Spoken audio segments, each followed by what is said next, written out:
সালের 3টা কোয়েশ্চেনে আর কি আমাদের একটা টেবিল দিয়ে দিছে। এটা দেওয়ার চান্স আছে এবার। তো বলতেছে এটা একটা অর্গানাইজেশনের 3 বছরের রেশিও অ্যানালাইসিসের আউটপুট। এগুলো হচ্ছে আমার রেশিও। আর এটা হচ্ছে ডান দিকে হচ্ছে ইন্ডাস্ট্রি 2015-16-17, ডান দিকে হচ্ছে ইন্ডাস্ট্রি অ্যাভারেজ।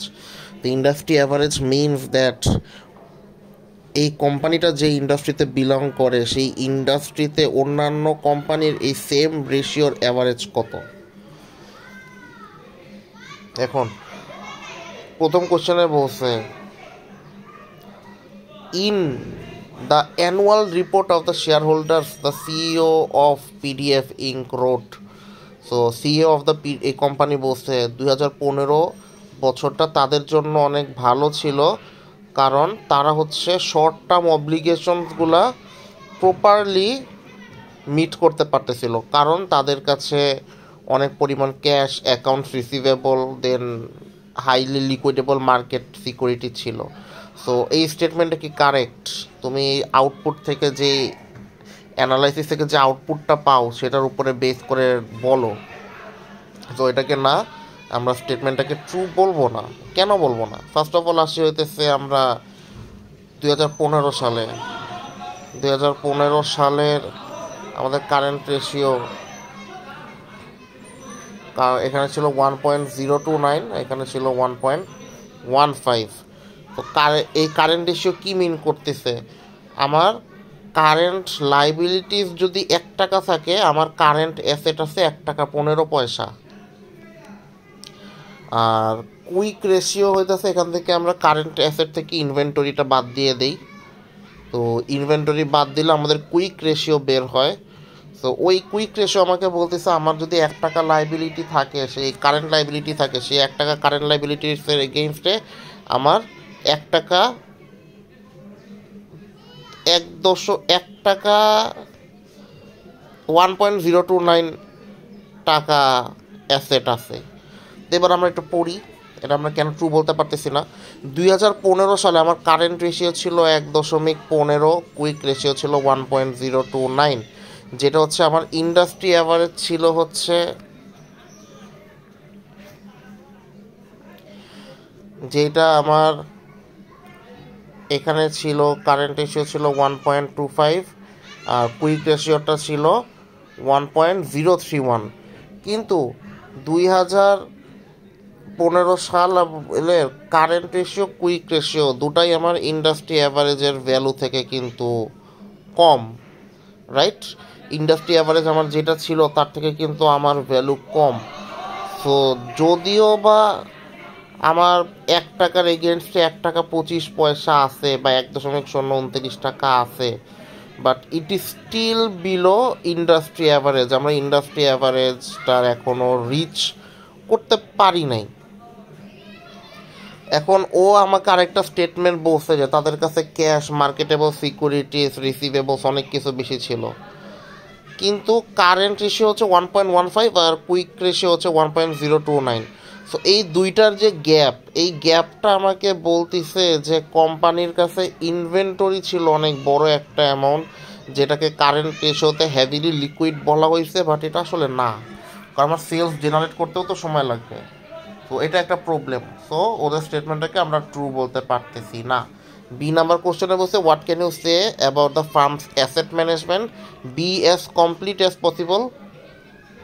আচ্ছা, ফার্মের অ্যাসেট ম্যানেজমেন্ট তার আমরা, তো প্রথমে আমরা একটা সূত্র দেখব, inventory turn over ratio. Inventory turn over ratio আমাকে বলতেছে 2015 সালে 35.25, 2016 সালে 42.42, 2017 সালে 62.65, ইন্ডাস্ট্রি অ্যাভারেজ হচ্ছে 53.25। সো আমার ইনভেন্টরি টার্ন ওভার রেশিও 32 থেকে 62 আসছে, যেখানে আমার ইন্ডাস্ট্রি অ্যাভারেজ হচ্ছে 53.25। তার মানে আমার কোম্পানি হচ্ছে অনেক বেশি এফিশিয়েন্টলি তার ইনভেন্টরিকে সেল করতে পারতেছে, তার স্টককে সেল করতে পারতেছে। Account receivable management, day sales in receivable, এটা হচ্ছে কন মানে কমতিছে। 113 দিন ছিল 2017 সালে, আর ইন্ডাস্ট্রি অ্যাভারেজ হচ্ছে 130। এটার মানে হচ্ছে আমার কোম্পানি 113 দিনেই তার অ্যাকাউন্টস রিসিভেবলকে করতে পারে, ক্যাশে কনভার্ট করতে পারে, যেখানে অন্যান্য কোম্পানিদের অ্যাভারেজে লাগে 130.25 দিন। টোটাল অ্যাসেট ইউটিলাইজেশন, তো total asset turn over ratio আমাকে বলা হয়েছে 0.7 থেকে 0.54-এ কমে আসছে। তো এটা আমাকে কী মিন করতেছে, আমার কোম্পানি হচ্ছে অনেক বেশি সেলস রেভিনিউ কম জেনারেট করতেছে। তো আমার কোম্পানি টোটাল অ্যাসেট ইউটিলাইজেশন এটা হচ্ছে গিয়ে রেভিনিউ ভাগ টোটাল অ্যাসেট, মানে যদি 0.70 হয় তার মানে হচ্ছে আমার 1 টাকাও জেনারেট করতে পারতেছে না। It is crucial to note the company still outperform the industry average significantly, so while its efficiently worsening it remains better than its peers. So total asset turnover হচ্ছে আমার, যদিও এটা কমে আসতেছে, মানে আগের মতো আর ভালো নাই, 20.54-তে নেমে আসে, তারপরে এটা ইন্ডাস্ট্রি অ্যাভারেজ থেকে ভালো। তারপরে বলা হইতেছে asset age and investment, the depreciation ভাগ টোটাল অ্যাসেট, ঠিক আছে, যেটা ইন্ডাস্ট্রি অ্যাভারেজ হতে এত। সো এইটা আমার কন্টিনিউয়াসলি বাড়তিছে, কম ছিল। টোটাল অ্যাসেট 1 টাকা হইলে সেখানে আমার 0.018 টাকা হইতেছে কি আমাকে দিতে হইত, মানে এক টাকা হইলে ওখানে কত টাকা, 100 টাকার এগেনস্টে আমাকে হচ্ছে গিয়ে 1 পয়সা দিতে হইতো ডেপ্রিসিয়েশনের জন্য, বা 1 টাকা 80 পয়সা দিতে হইতো 100 টাকার এগেনস্টে। কিন্তু 2017 সালে আমার অ্যাসেট যদি 1 টাকা থাকে, আমার 100 টাকা থাকে, 25 টাকা আমাকে ডেপ্রিসিয়েশন দিতে হয়েছে। এইটা আমাকে কি মিন করতেছে, এটা মিন করতেছে আমি অনেক হেভিলি ফিক্সড অ্যাসেট কিনছি, যার কারণে আমার ডেপ্রিসিয়েশন অনেক বেশি হয়ে গেছে, এবং এটা ইন্ডাস্ট্রি অ্যাভারেজ থেকে অনেক বেশি। সো আমার ডেপ্রিসিয়েশন অনেক বেশি অ্যামাউন্ট চার্জ হইতেছে। এটা একটা রিস্কি, কিন্তু এটাও আমাকে ঠিক করতে হবে যে আমি অনেক বেশি অ্যাসেট কিনছি, যেটা আমার কোম্পানির গ্রোথে আমাকে হেল্প করবে। দেন আমাকে সি নাম্বারে বসে you are asked to provide the shareholders with an assessment of the firm solvency and leverage. আচ্ছা, সো কোম্পানির সলভেন্সি অ্যান্ড লিভারেজ মানে হচ্ছে কোম্পানির দেউলিয়া হয়ে যাওয়ার চান্স কতখানি। সো ফার্স্ট অফ অল হচ্ছে debt to equity ratio. So debt to equity ratio আমার হচ্ছে গিয়ে কমে আসতেছে 0.75 পর্যন্ত কমে আসছে। সো যেখানে ইন্ডাস্ট্রি অ্যাভারেজ হচ্ছে 0.88।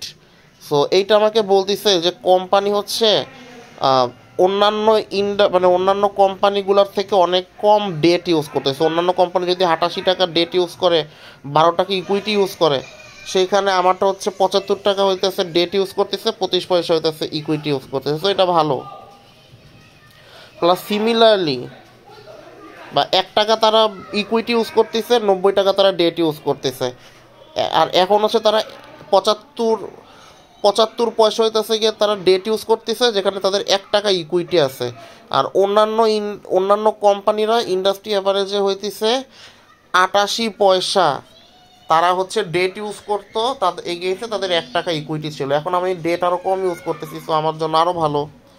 তো ইকুইটি মাল্টিপ্লায়ার হচ্ছে আমার 1 টাকা 90 থেকে 1.75-এ নেমে আসে, যেখানে ইন্ডাস্ট্রি অ্যাভারেজ ভালো 1.88। তো এইটা আমার যত কমে আসবে তত আমার জন্য ভালো। তো যেহেতু এটা কমে আসছে, তার মানে হতেছে কি আমি ডেট, লং টার্ম ডেট কম ইউজ করতেছি। টাইমস ইন্টারেস্ট আর্ন আমাকে বলতেছে যে আমার টাইম ইন্টারেস্ট আর্ন হচ্ছে 4.65 হইতেছে নর্মাল, আর সেখানে আমার হইতেছে 2017 সালে হইতেছে 0.9। তো এটা কি ইন্ডিকেট করতেছে? এটা ইন্ডিকেট করতেছে কোম্পানির earning before income and taxes is only 90% of is interest expense.